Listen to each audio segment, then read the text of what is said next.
August 25, 1939, 20:32 hours. The German-Polish border 70 kilometers northwest of Krakow. A railway signal tower stands beside a dual-track line that runs east into Polish territory. The tower is wooden, 3 stories, painted dark green. A single light burns in the upper window. Inside the tower, a German signals officer stands at the telegraph key. His name is Oberleutnant Werner Holst. He is 29 years old. He wears standard Wehrmacht uniform, no field equipment. The room is small: 1 table, 1 chair, 1 telephone mounted on the wall. The telegraph key sits on the table, connected by wire through a conduit in the floor. His hand rests on the key. The room is silent except for the faint hum of the telephone line. Outside, beyond the Polish border marker 300 meters east, German troops are in position. Armor, artillery, infantry, the forward elements of Army Group South. They have been in position since dawn. Holst has been given a specific time: 20:45 hours, 13 minutes away. At that time, he is to transmit a 3-letter code. The code will initiate forward movement. The invasion will begin. He does not move. He waits. Holst had arrived at the signal tower 6 hours earlier, transported by staff car from the divisional command post at Radaber. He carried written orders sealed in an envelope, countersigned by the signals officer of the 8th Army.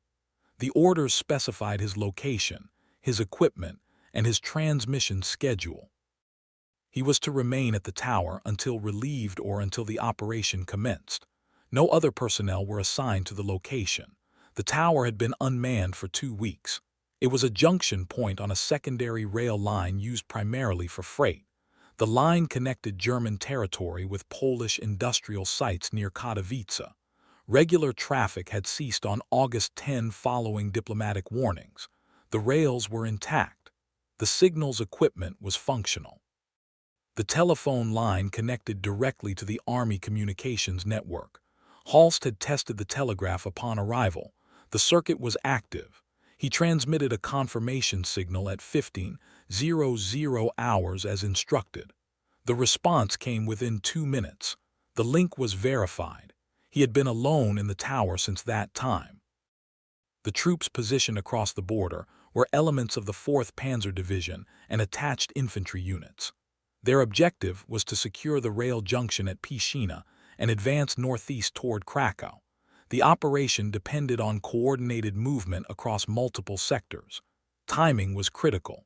The signal from Holst's position would synchronize the advance with flanking units to the north and south. The border itself was marked by wooden posts and barbed wire.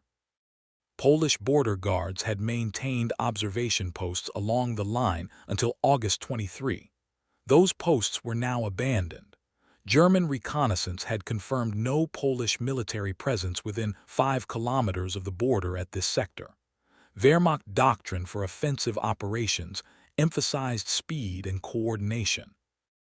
The initial assault required simultaneous movement across multiple axes to prevent defensive concentration. Communications were centralized through dedicated signals networks.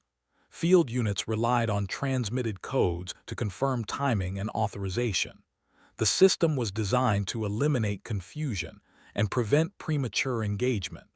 Holst had trained as a signals officer at the communications school in Halle. His instruction covered telegraph operation, cipher procedures, and field communications discipline. He had been drilled on the importance of precise timing. A signal sent too early could expose forward units to preparatory fire. A signal delayed could disrupt coordination and allow enemy reinforcement. The 3-letter code he was to transmit had been issued 48 hours earlier. It was part of a sequence distributed to all signals officers attached to forward units. The code itself was meaningless, a random combination of letters. Its transmission would be received at multiple listening stations and relayed immediately to divisional and corps commanders. Those commanders would issue final orders to their subordinate units. The invasion would begin within minutes of transmission. Holst had rehearsed the procedure twice during his training. He understood the sequence. His role was technical, not tactical. He was not required to assess conditions or evaluate readiness. He was to transmit at the designated time. The decision to proceed had been made at levels far above his authority. The equipment before him was standard Morse telegraph. The key was brass, mounted on a wooden base. The transmission would take less than 5 seconds, 3 letters, pause between each. The circuit would carry the signal instantaneously. There was no mechanism for reversal or cancellation once transmitted. He checked his watch. 20:38 hours. 7 minutes remaining. 20:44 hours. 1 minute remaining. Holst's hand moves to the telegraph key. His fingers rest on the brass surface. The metal is cool. The room is completely silent. The telephone on the wall rings. Holst removes his hand from the key. He stands. He crosses the small room in 3 steps. He lifts the receiver from the cradle. He identifies himself. He listens. The voice on the line is unfamiliar. A staff officer. No identification provided. The message is brief. 4 words. Do not transmit. Wait. The line goes dead. Holst replaces the receiver. He returns to the table. He does not touch the telegraph key. He looks at his watch. 20:45 hours. The designated time has passed. He waits. His hands remain on the table. The key is 6 inches from his right hand. The circuit is active. The code is memorized. He does not transmit. 20:46 hours. The silence continues. No further communication arrives. The telephone does not ring again. Holst remains at the table. He does not move from the room. He does not attempt to contact command. He has received an order. The order supersedes his written instructions. He waits. Minutes accumulate. Holst sits in the chair. The single light above the table casts sharp shadows. Outside, darkness has fallen completely. No movement is visible through the window. The border is invisible beyond the glass. The telephone remains silent. Holst considers the implications. His written orders were explicit. The timing was precise. The code was to be transmitted regardless of tactical conditions. The invasion was scheduled to proceed. Every element of the operation depended on synchronized execution. The voice on the telephone had provided no explanation, no reason for the delay, no alternative timing. Only the instruction to wait. Holst had no means of verifying the authority of the speaker. The call had come through the command circuit. That suggested authenticity, but the deviation from written orders created uncertainty. He reviews the possibilities. A technical failure elsewhere in the network. A last-minute change in operational planning, an error in communication. He has no information. He cannot assess the situation. His training provides no guidance for this scenario. The doctrine assumes execution. It does not address cancellation. At 21:15 hours, he considers transmitting the code regardless. The written orders remain valid unless explicitly rescinded. The voice on the telephone provided no credentials, no confirmation of authority, but the order was clear. And Holst has been trained to follow the most recent instruction received. He does not transmit. The ambiguity paralyses decision. He remains at the table. The telegraph key sits untouched. Time continues. The border remains quiet. At 22:00 hours, Holst hears vehicles approaching from the west. Headlights appear on the road below the tower. A staff car stops at the base of the structure. 2 officers exit and enter the building. They climb the stairs. They enter the signals room. The senior officer is a major from 8th Army Headquarters. He carries written orders. He informs Holst that the operation has been postponed. He does not provide explanation beyond the statement of fact. The invasion scheduled for August 25 will not proceed. All units have been ordered to stand down and return to staging positions. Holst asks about the telephone call. The major confirms that the instruction to wait was issued by command authority. The order was transmitted to all signals officers assigned to forward positions. The timing was urgent. Written confirmation was not possible within the operational window. Holst followed correct procedure by complying with the most recent instruction. The major collects Holst's written orders and replaces them with a new set. The new orders direct Holst to remain at the tower and await further communication. He is to maintain the telegraph circuit but transmit nothing unless explicitly instructed. The major and his aide depart. The staff car drives west. Holst is alone again. The reason for the postponement was diplomatic. Adolf Hitler had issued orders on August 23 for the invasion to proceed on August 25. Those orders were distributed through military channels and set in motion the deployment of over 1 million men. On the afternoon of August 25, new information reached Hitler regarding British commitments to Poland. He ordered the operation halted. The order was issued at approximately 20:30 hours, 15 minutes before Holst's scheduled transmission. The cancellation required immediate communication to forward units. Signals officers were contacted by telephone. Written orders could not be distributed in time. The system designed for rapid execution became a mechanism for emergency suspension.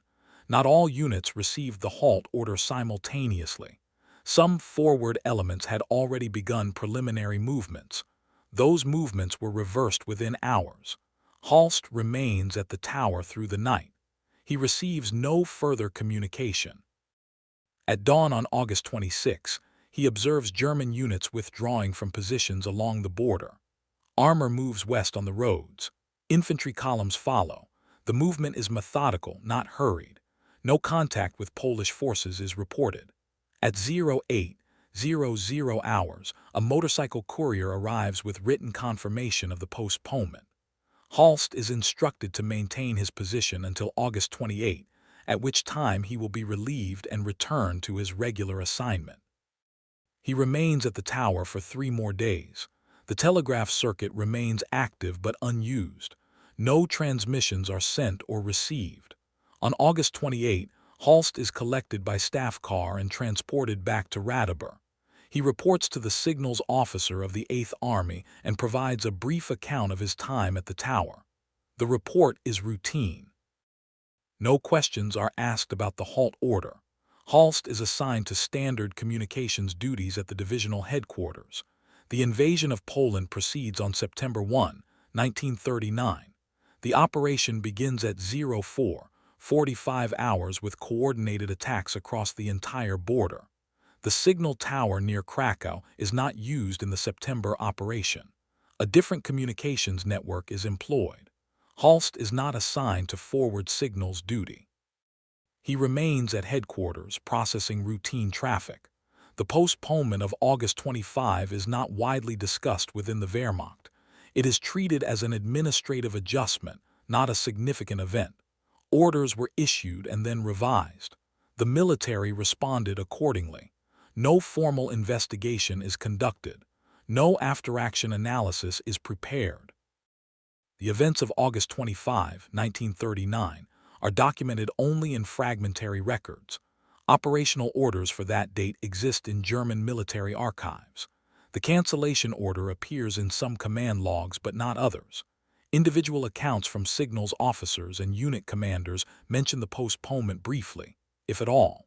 The episode is overshadowed by the successful invasion that followed 6 days later. Werner Holst prepared no written report of his experience. His verbal report to the 8th Army signals officer was not transcribed. Standard procedure did not require detailed documentation of routine assignments. The halt order, while unusual, was treated as a minor operational adjustment. Holst's compliance with the order was unremarkable. No recognition was given to signals officers who followed the halt instruction. No commendations were issued. The successful prevention of premature engagement generated no acknowledgement. The system had functioned as designed under unexpected conditions. That function was its own validation. The signal tower near Krakow was damaged during the September invasion.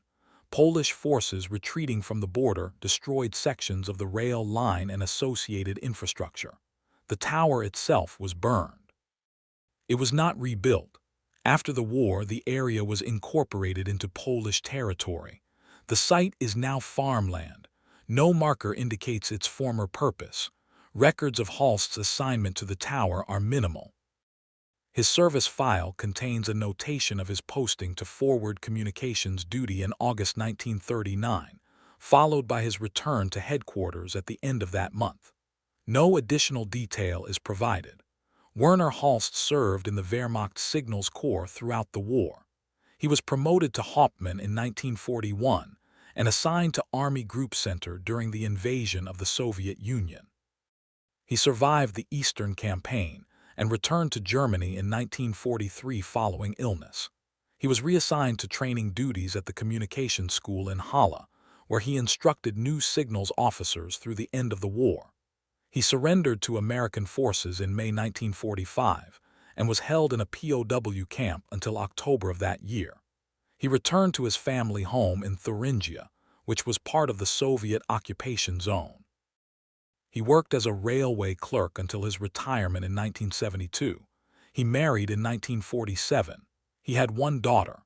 In 1968, Holst was interviewed by a local historian researching the early days of the war. The interview covered his general service experience. He mentioned his assignment to the signal tower in August 1939. He described receiving the halt order by telephone. He stated that he followed the instruction as given. The historian recorded the account but did not pursue the topic further. The interview was not published. Holst died in 1979 at the age of 69. His service records and personal papers were not preserved. His daughter retained a small collection of photographs and documents, none of which related to the August 1939 incident. The postponement of the invasion has been studied by historians examining the diplomatic events preceding the war.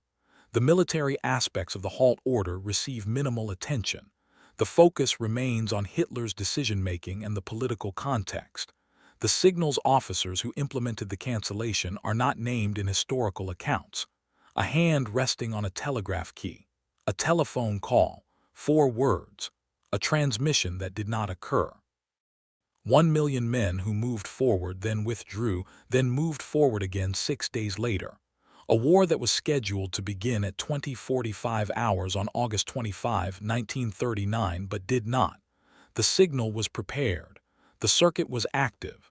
The timing was precise. The code was memorized. The key was not pressed.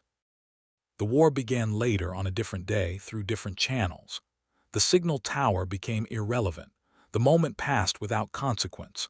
Werner Holst followed an order. He did not transmit. He waited. He returned to headquarters. He continued his service. The war proceeded. The invasion succeeded. The halt order of August 25 became a footnote, recorded inconsistently, studied rarely, remembered not at all. The telegram that would have initiated the invasion was never sent.